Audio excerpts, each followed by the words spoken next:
اللہ نے قرآن میں کہا کہ آدم کو ہم نے مٹی سے بنایا.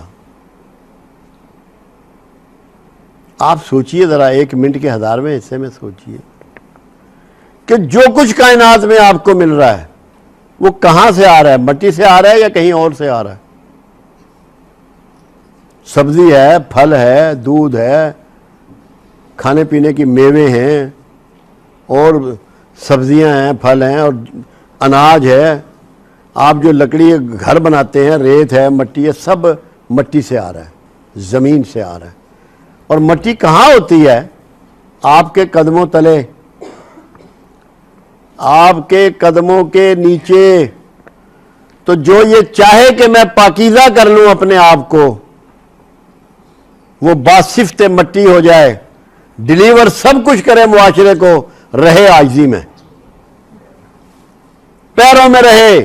وہ سمجھ لے کہ میرا مقام جو ہے وہ پیروں تلے ہیں، میں سب سے عاجز اور کمزور اور نحیف انسان ہوں، مجھے ہر وقت ڈیلیور کرنا ہے، مگر اس کا احساس نہیں کرنا کہ میں دے رہا ہوں، میں کو نکال پھینکنا ہے. میرے آقا کی 63 سالہ جو زندگی ہے جس کو معاشرے کے سامنے آپ نے گزارا، 63 سال میں ایک مرتبہ بھی میری سرکار نے لفظ میں استعمال نہیں فرمایا. عاجزی کی انتہا کر دی.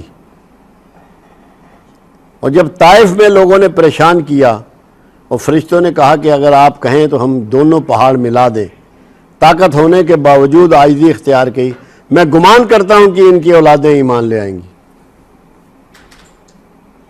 تو جو شخص یہ چاہے کہ میں پاکیزہ ہو جاؤں، میرا تزکیہ ہو جائے، میری گندگی دور ہو جائے، باہر کی گندگی تو نہانے دھونے سے بھی دور ہو جاتی ہے، اسے عاجزی اختیار کرنی ہے. اور جب لوگوں کو دینا شروع کرے تو یہ نہیں سمجھنا کہ میں دے رہا ہوں، یہ پتہ ہونا چاہیے کہ اللہ دے رہا ہے، میرے ہاتھ سے دلوا کے مجھے معزز کر رہا ہے. کیونکہ سخی سے زیادہ کوئی معزز نہیں ہوتا.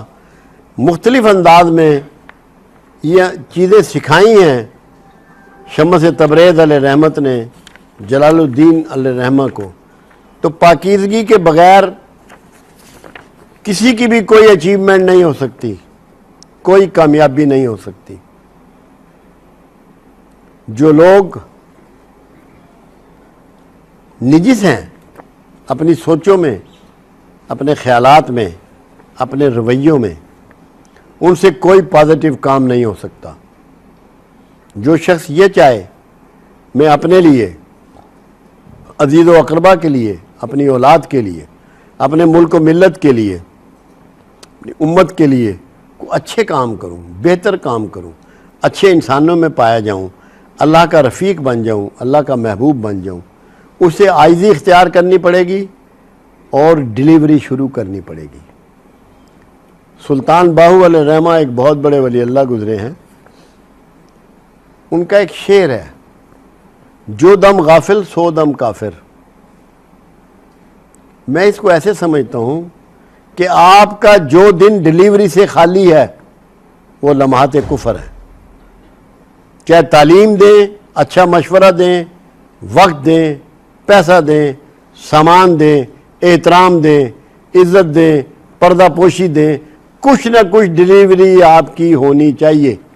جس کی ڈیلیوری نہیں ہے وہ بہت بڑے دھوکے میں ہے اور کبھی بھی اس کا تعلق اللہ سے قائم نہیں ہو سکتا.